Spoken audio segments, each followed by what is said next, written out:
Hello everyone, good morning সবাইকে। Sayani Supriya blog চ্যানেলে তোমাদের সবাইকে অনেক অনেক স্বাগতম ও অনেক অনেক ভালোবাসা।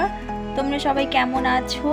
আশা করছি খুবই ভালো আছো, আর আমরা সবাই অনেকটাই ভালো আছি। তো সকাল সকাল ব্লগটা শুরু করলাম।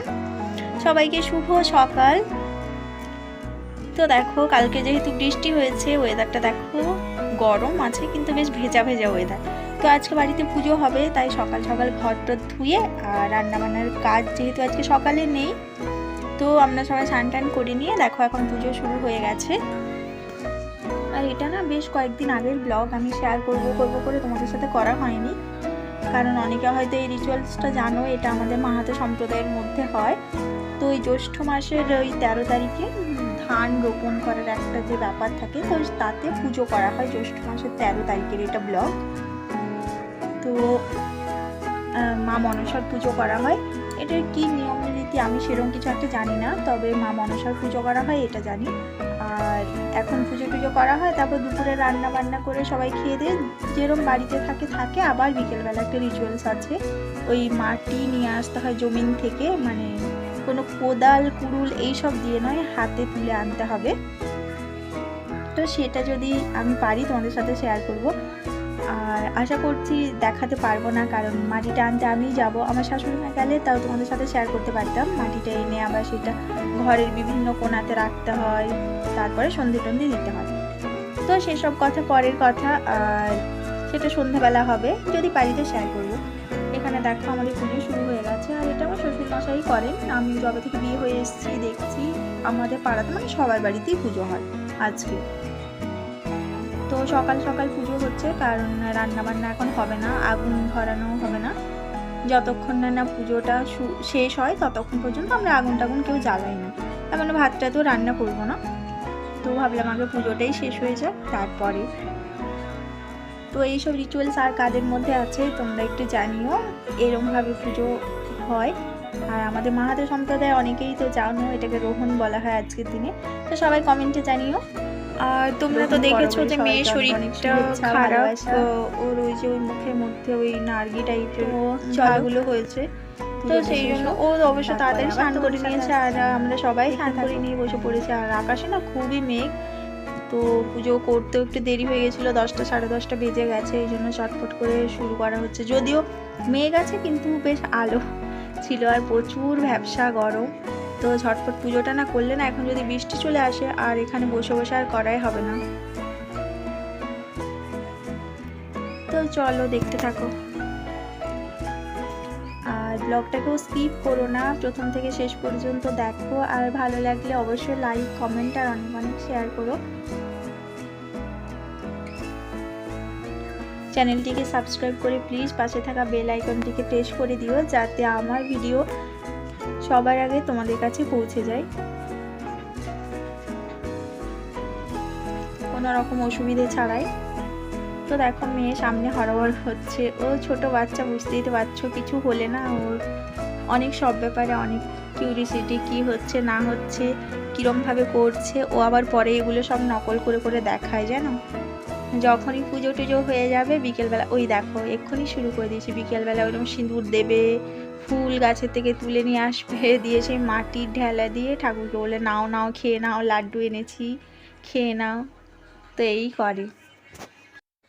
আর এমন অনেকে আছে যাদের হচ্ছে যে বলি হয় আজকে, তো আমাদের বলি হয় না, নিরামিষ বলি হয়, তো ওই জন্য কুর্দি বলি দেওয়া হবে। দেখো থালার মধ্যে এনে রেখেছে, যাদের যেরকম মুরগি পায়রা বা ছাগল এসব বলি হয়, কিন্তু আমাদের ঠাকুরের কাছে বলি হয় না, মানে নিরামিষ বলি হয়, তাই কুর্দিটাই বলি দেওয়া হবে। তো এইদিকে দেখো পুজো প্রায় শেষের মুহূর্তে, আর এরপর হচ্ছে যে রান্নাবান্না সারতে হবে, বেশ মেঘ করে আছে। তো রান্নাবান্না সেরে আমি মেয়েকে নিয়ে একটু কাকিমাদের পাশের বাড়িতে গেছিলাম। ওখানে দেখো গাছের তলায় বসে কাকিমা জেঠিমা দুজনে মিলে তিলগুলো পরিষ্কার করছে, তো এই জন্য গাছের তলাটাতে একটু বসেছিলাম, আর বেশ হাওয়া দিচ্ছে। তোমরা তো দেখেইছো আমাদের বাইরেটাতে সেরকম কোনো গাছ নেই বলে না, মানে কোথাও ছায়াতে যে বসবে একটু তার উপায় নেই, আর প্রচণ্ড রোদ। তো মেয়ে খুব খেলবে বলছিল, সকাল সকাল স্নান করে নিয়েছে বলে ওই জন্য ওকে নিয়ে একটু গেছিলাম, ওখানে বসে বসে দেখো আরেকটা বাচ্চা আছে তার সাথে খেলছে, কাকিমার মেয়ের সাথে। তো যতক্ষণ খেলবে খেলুক, তারপরে বাড়িতে নিয়ে গিয়ে স্নান টান করিয়ে দেবো, দিয়ে ঘুম পাড়িয়ে দেবো।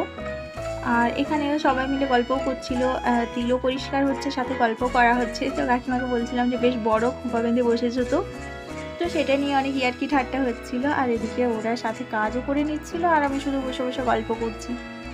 আর দাদুকে দেখো ওই তিলগুলো পরিষ্কার করছিল, দিয়ে বলছে যে আয় একটু পরিষ্কার করে দে, এই সেই আমি কত ধুলো মেখেছি। দাদুর অবশ্য অনেক বয়স জানো তো, প্রায় 80 মতো হবে, তাও এখনো খুবই ফিট কিন্তু। তো দুপুরবেলা খাওয়া দাওয়া করে একটু শুয়েছিলাম মেয়েকে নিয়ে। তারপরে দেখো মাঝে আবার বৃষ্টিও হয়েছিল, তো একবার জামা কাপড় তুলেছি আবার একবার মিলেছিলাম। এখন বিকেলবেলা এসেছি তুলতে, দেখো ছাদটা অল্প ভেজা ভেজা রয়েছে, খুব একটা বৃষ্টি পড়েনি। আর দেখো ঘরের উপরে না ধানের গাছ হয়ে গেছে, যেহেতু রোজ জল দেওয়া হচ্ছে আর এত রোদের মধ্যেও না রোজ দেখো গাছে আমার কত কত ফুল হচ্ছে। আমি শুধু একটা কথাই ভাবি, এই সমাজে লঙ্কা গাছটাতে কবে লঙ্কা হবে। ওয়েদারটা দেখো, ওয়াও, সত্যি জাস্ট ওয়াও। আকাশে মেঘ, হাওয়া বইছে, সত্যি কি ভালো লাগছে না। এই ছাদটা না আমার একটা খুবই শান্তির জায়গা, এখানে এলে না আমাকে একদম নিচে যেতে ইচ্ছে করে না। তো নিচে আবার দেখছিলাম কেউ এসছে কিনা, বাড়িতে আমি যেহেতু একা ছিলাম, মেয়েও নেই, একটু কোন দিকে ঘুরতে গেছে বাইরের দিকে, তো ভাবলাম জামা কাপড়টা তুলে নিয়ে আসি। ওকে নিয়ে না আমি সচরাচর ছাদে আসি না, কোথায় কখন কোন দিকে লাফ মেরে দেবে না কি করবে তার কোনো ঠিক নেই, খুবই ভয় পাই জানো তো, দেখেছো তো কত দুষ্টু। তো জামা কাপড়গুলো তুলে নিয়ে যায়। আর এই বর্ষাকালে না এত সমস্যা, একবার জামা কাপড় মেলো আবার তাকে তোলো, এই এক্ষুনি মেঘ, এক্ষুনি বৃষ্টি, এক্ষুনি আবার রোদ। আর এই একটু রোদ দেখালে যদি না মেলা হয় না তাহলে সেগুলো ওই ভেজায় রয়ে যাবে। তো দেখো পাশের ছাদ থেকে আমার ননদিনই ডাকছিল, তা কথা বলছিলাম। পাশাপাশি ছাদ হলে অনেক সুবিধা। আর দুপুরবেলা মেয়ে ছাদে এসেছিলো, কি করেছে দেখেছো, ড্রামটার উপরে একটা বাঁশ রেখে দিয়েছে, এবার ওটা নিয়ে ও ঝুলে ঝুলে খেলছিল। এত বদমাইশ হয়েছে না বলার নেই। তো চলো নিচে চলে যাই এবার। দেখেছো এক চাঁই জামা কাপড়, এগুলোকে সব আবার গুছিয়ে রাখতে হবে।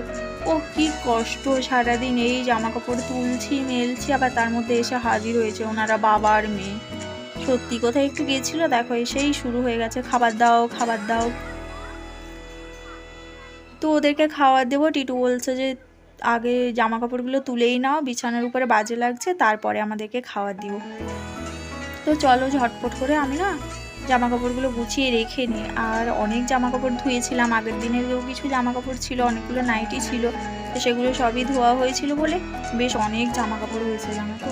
প্রতিদিন জামা কাপড় ধুচ্ছি, তাও না কাচাকুচির শেষ নেই। আর আমার যত না কাচতে হয় তার থেকে তো মেয়ের এই ধুলোবালি লাগাবে, এই কাদা লাগাচ্ছে, নোংরাই খেলছে, তো সেই জামা কাপড়গুলো রোজ অনেক অনেক জামা কাপড় ধুতে হয়।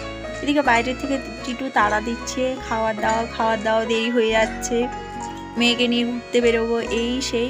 তো চলো ঝটপট করে না আমি বিছানার চাদর টাদর এগুলো গুছাতে হবে, আবার গুছিয়ে বাইরেটা ঝাঁট দেবো, তারপর আবার ওই মাটি টাটি আনতে যাব। সবার সাথে যেতে হবে, তো একা একা তো আর যেতে পারবো না জমিনে। আর একটু সন্ধেবেলা করেই যাব, কারণ এসে সন্ধে দেওয়ার যেহেতু ব্যাপারটা রয়েছে, তো অনেক বেলা করে গেলে তো আর এসে সন্ধে দেওয়া যাবে না। তো এই জন্য ওই 6:30টার দিক করে বেরোবো, পাশেই তো একটু গেলেই হবে। কিন্তু তাও ভয় আছে জানো তো, এই হাতি টাতি যদি বেরোয় না, কিন্তু একটু ভয়ও আছে। তো চলো জামা কাপড়গুলো আমার গোছানো প্রায় কমপ্লিট হয়ে গেছে, আর বেশিক্ষণ ঘরের মধ্যে থাকবো না, নাহলে না বাইরের কোনো কাজই সারতে পারবো না। তার মধ্যে আবার টিটু বাজারে গেছিলো, তো এক গাদা সবজি টবজি নিয়ে এসছে, দেখো 2 রকমের শাক, ওই পুঁই, তারপরে এটা হচ্ছে দাঁড়ো কি কলমি, আর বেগুন, আলু, কাঁচা লঙ্কা, পেঁয়াজ, আদা, রসুন, তো সে অনেক কিছু বাজার করে নিয়ে এসছে। হাট ছিল যেহেতু, হাটের থেকে, তো সেগুলোকে আবার সব গুছিয়ে গুছিয়ে রাখতে হবে আলাদা আলাদা জায়গাতে, যে যার আবার আলাদা আলাদা ডিপার্টমেন্ট রয়েছে, তো সেখানেই তাকে রাখতে হবে। আর পেঁয়াজটা আমি দেখছিলাম, দেখি বলি ছাল ছোলা নিয়েছো না এমনি ভালো পেঁয়াজ নিয়েছো, তো দেখলাম যে না পেঁয়াজটা ভালোই রয়েছে। আর ওই ছাল ছোলা পেঁয়াজ আমার একদমই পছন্দ না। তো চলো জিনিসপত্রগুলো এবার রেখে দিই, শাকগুলো না আর বেগুনটা বাইরে রেখে দেবো, আর আলু পেঁয়াজগুলো গুছিয়ে রাখবো, কারণ ওটা না শীতে বেশ ভালো থাকবে, ফ্রিজে রাখার থেকে বাইরেই আমার তো মনে হয় বেস্ট লাগে। তো চলো আজকে ব্লগটা এখানেই শেষ করলাম। আর এই গরমে সবাই ভালো থেকো, সুস্থ থেকো, সাবধানে থেকো, প্রচুর প্রচুর করে জল খাওয়ার। আমার ভিডিও দেখো কেমন লাগছে কমেন্টে সবাই জানিও, চেষ্টা করছি তোমাদেরকে যাতে ভালো লাগে। তো চলো আজকের মতো ব্লগটা এখানেই শেষ করছি, আর কন্টিনিউ করবো না, এরপর রাতে রান্না বান্না আছে, অনেক কিছু আছে। তো চলো আজকের মতো টাটা সবাইকে, আবার দেখা হবে পরে ভিডিওতে। সুস্থ থেকো, ভালো